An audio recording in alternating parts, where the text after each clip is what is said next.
Hi. Howdy. I really liked the point that you brought up that victim privilege is more of a thing than white privilege.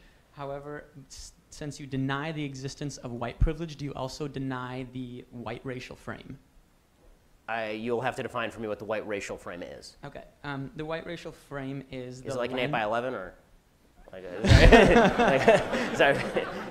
Explain. It's kind of the lens that our society looks through that sees white as the normative and other races as other. Well, America is ethnically a majority white society, so it seems to me that statistically speaking, if you're a marketing firm, for example, and you're trying to market a shampoo, and you're trying to put somebody on the cover of that shampoo, and the norm is that it's somebody who's white, that makes a certain amount of sense. I mean, if you're trying to market to a black crowd, then you'd probably use a lot more black people on the cover of the shampoo bottle. But again, I need a little bit more specificity. If you mean in general that the entire society is oriented toward white people, no, I don't think that that's true. I think the majority of things in society are aracial. I think that when you go to buy a car, there's very little racial about it. I think that when you go to take a class, there's very little racial about it. And I think that markets respond to marketing, and therefore if you're trying to appeal to a given market, you try to appeal to that market by marketing.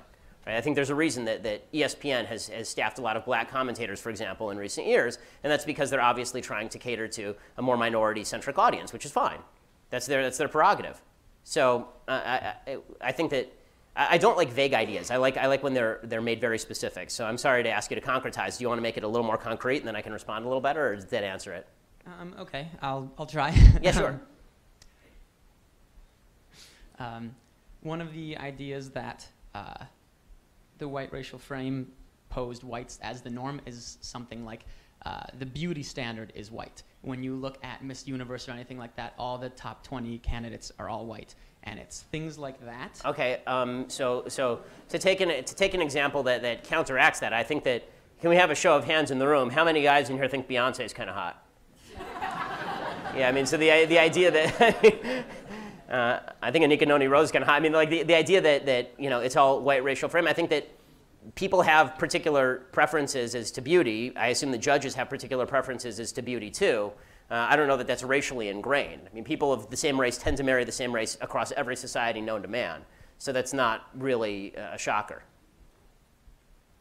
I appreciate it. Thank you.